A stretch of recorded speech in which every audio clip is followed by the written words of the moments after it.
Olá, amigos ouvintes da Rádio Divulgar, tudo bem? Vamos dar continuidade às nossas reflexões da revista O Reformador, né? Dessa feita, quem vai nos trazer a reflexão é Cristiano Toshi, com o título Moradas do Espírito, que está na revista O Reformador, do ano 131, abril de 2013, as páginas 5 e 6. Então vamos ver o que o Cristiano Toshi tem a nos falar sobre a morada do Espírito. E ele começa assim: há longo tempo questiona-se sobre o real significado da máxima "na casa do meu pai há muitas moradas". João capítulo 14, versículo 2. O Espiritismo, revelando o princípio da pluralidade dos mundos habitados, alargou o conceito, situando, entre aspas, as moradas do Pai.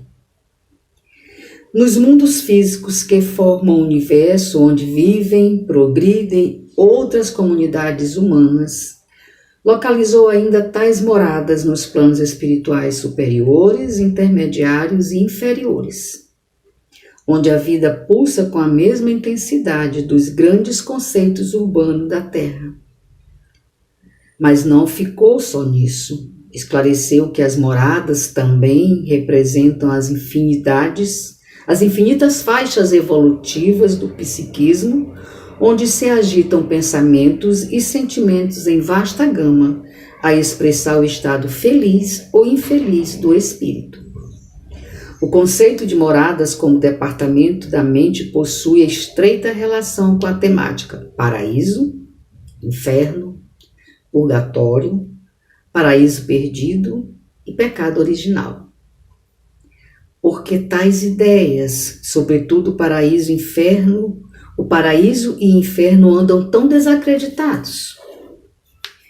O homem está sedento de conhecimento e não se contenta mais com dogmas impostos pela teologia humana, que embutem promessas vazias de um céu beatífico a ser conquistado com a prática de meros rituais exteriores ou que pregam a existência de um inferno terrível como destino fatal, irrevogável daqueles que cometem erros em uma única existência física. Os espíritos superiores ensinam que não há lugar restrito no universo destinado às penas e ao gozo dos espíritos. Em realidade, as penas e os gozos refletem o grau da perfeição do espírito. Quanto mais atrasado em moralidade, mais sujeito ao sofrimento. Quanto mais adiantado, mais livre e feliz. Portanto, como a felicidade e a infelicidade constituem verdadeiras moradas, ou criação dos espíritos, os quais estão por toda parte, é lícito dizer que não há nenhum lugar limitado que se destine a uns ou a outros. De fato, a noção de céu e inferno, em seu conceito tradicional como regiões localizadas no alto e embaixo, respectivamente, encontra-se superada pelo avanço da ciência, que destruiu a ideia de que a Terra era o centro do universo. Os espíritos superiores definiram o paraíso ou o céu como sendo o espaço universal. São os planetas, as estrelas e todos os mundos superiores, onde os espíritos gozam de todas as suas faculdades, sem as tribulações da vida material, nem as angústias inerentes à inferioridade. E os dicionários humanos não contêm palavras suficientes para explicar a felicidade dos que conquistaram o céu em si mesmo. A suprema felicidade consiste no gozo de todos os esplendores da criação, que nenhuma linguagem humana jamais poderia descrever, e que a imaginação mais fecunda não poderia conceber. Consiste também na penetração de todas as coisas, na ausência de sofrimento físico e moral, numa satisfação íntima, numa serenidade de alma imperturbável e no amor que envolve todos os seres, por causa da ausência de atrito pelos contatos dos maus e, acima de tudo, na contemplação de Deus e na compreensão de seus mistérios relevados aos mais dignos. Em suma, pode-se dizer que o céu está no interior de todos, aqueles que ultrapassam as fronteiras do animalismo e atingiram um grau de desenvolvimento espiritual superior, que lhes dá ampla liberdade em harmonia com as leis divinas. E o inferno, por sua vez, tal qual acontece com o céu, ainda é considerado por muitas pessoas como um lugar físico ou geográfico. Geralmente, o seu endereço é imaginado como sendo o centro da Terra, suposta morada de Satã, o personagem símbolo do mal, que de posse do seu tridente manteria os condenados na fornalha ardente ou em lagos de enxofres e fogo, em eterno sofrimento. Sobre esse ponto de vista, o inferno pode traduzir por uma vida de provações extremamente dolorosa, com a incerteza de haver outra melhor. Então, o que acontece nessa situação, como a gente costuma falar falamos em outras reflexões, que o inferno, a gente tem um ditado interessante, falando que o inferno é aqui. Por que a gente diz isso? Porque quando nós estamos caminhando pelo lado do mal, a gente tem atribulações, a gente tem sofrimentos, a gente tem doenças, a gente tem dores, nada dá certo. Esse é o inferno. Né? Então, por isso que existe esse ditado: o inferno é aqui, e aqui se faz, aqui se paga. Na verdade, nós não temos esse ditado bem interessante, né? E ainda acontece em alguns segmentos religiosos, o inferno e o demônio foram apresentados como uma ameaça constante sobre a cabeça dos fiéis, um meio de colocar freio nas maldades humanas. Na verdade, era para assustar, né? O catolicismo, antigamente, ele tinha o hábito de fazer com que a gente amasse a Deus através de terrorismo. Eles aplicavam o terrorismo mesmo, né? Ele dizia: tu vai arder no fogo do inferno, tu vai ficar em cima da chapa quente, o cão vai te enfiar o tridente. Isso é terrorismo. E era assim que a gente temia Deus, com essas colocações terroristas que os padres colocavam. Ainda tem algumas religiões que falam essas coisas, né? Em meio de colocar freio nas maldades humanas ou de reprimi-las pelo medo, ou até mesmo como forma de manipular massas com propósitos escusos. Em parte, isso se devia à predominância dos instintos materiais, que induzia o homem à crença nas penas e gozos futuros, de caráter também material. O Espiritismo não nega, pois antes confirma a penalidade futura. O que ele destrói é o inferno localizado nas suas fornalhas e penas irremissíveis. O Espiritismo ele não te afirma que o céu, tu vai desencarnar, tu vai para o inferno, né? Vai para a chapa quente, vai para o fogaréu, vai para o panelão. Tem várias colocações que eram feitas. O Espiritismo ele abnega essa colocação. E, em resumo, o inferno mencionado por Jesus no sentido alegórico é a representação do estado infeliz da criatura, que sofre as desditas de sua inferioridade e a construção do próprio espírito, que nesse estado permanece enquanto continuar infringindo as leis divinas. Foi o que eu comentei anteriormente, né? Nós é que construímos o nosso inferno dentro de nós, ao nosso redor. Não existe inferno, você vai para o inferno. Você constrói o seu inferno aqui na Terra mesmo. Com as suas atitudes, com seus comportamentos, com seus pensamentos, com as suas colocações. E o que é o purgatório? Já falando do céu, do inferno, agora vamos ver o que é o purgatório.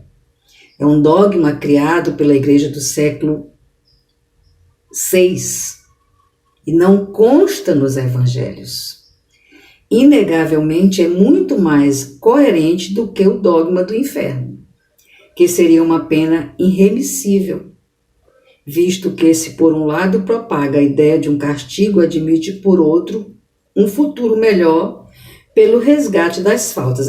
No purgatório eu cresci ouvindo isso. Se tu vai para o inferno, tu vai ficar lá para o resto da tua vida, né, ardendo no fogo do inferno. Se tu vai para o purgatório, tu vai te redimir e depois tu vai para um lugar bom, vai para o céu, né? O purgatório é o local onde você faz suas remissões, né? Você se arrepende, você faz as orações e aí Deus te perdoa e tu vai para o céu. Essa que era a colocação. Entretanto, como toda ideia humana, tais conceituações são imperfeitas, uma vez que esbarram no dogma de que essas almas dependeriam para ser resgatada não do seu próprio mérito ou adiantamento, mas das preces dos que estão na terra. É como se os desígnios do Criador estivessem subordinados aos caprichos e vontade humana. Então, tinha esse detalhe, de você vai para o purgatório, aí mandava rezar missa de 1 mês, de 7 dias, de 2 meses, missas e mais missas, e fazia as orações, e passava 7 dias acendendo vela, né? Isso era para tirar a alma do purgatório, para ele ir para o céu. E como registra a história, as preces pagas e a venda de indulgências deram origem à reforma comandada por Lutero, que refutou com veemência tais abusos. Mas o que dizem os espíritos superiores sobre o purgatório? Que se deve entender de purgatório? Allan Kardec formulou essa pergunta e obteve deles a seguinte resposta. O que os espíritos falam sobre o purgatório? Dores físicas e morais, o tempo de expiação. É quase sempre na terra que fazeis o vosso purgatório e que Deus vos faz expiar as vossas faltas. Colocado bem aqui, né? O céu, o purgatório é aqui na terra. E de fato o purgatório é igualmente uma alegoria, que consiste nas provas da vida corporal, onde, como o próprio nome sugere, purgamos as imperfeições do espírito. E por fim o mito do paraíso perdido e do pecado original. Vamos ver o que eles falam sobre isso. É um arquetipo. Não é uma ilusão, uma mentira, mas uma realidade interna da alma que se projeta na realidade externa. E como toda alegoria tem um sentido oculto, o paraíso perdido constitui a recordação intuitiva de muitos espíritos, atualmente encarnados no planeta Terra. Trazem de mundos mais evoluídos, dos quais foram exilados por sua própria culpa. E o pecado original consiste igualmente na lembrança inata que trazem ao renascer. Aí ainda tem, né, no catolicismo, quando a criança nasce, ele vai ser batizado para ele ser perdoado do pecado original, né, que é o pecado que ele já nasce com ele. Como a criança já nasce com pecado, o espírito já traz toda uma carga, né? Aquela matéria não tem nada, quem tem é o espírito. Mas a oração é bem-vinda, né? Muito bem-vinda, por sinal. E o batismo é uma alegoria, né? Uma alegoria católica. É como se estivesse dando um passe. A crença, né? Quando você acredita piamente em algo, e realmente aquilo faz efeito, né? Então, o que ele faz, né?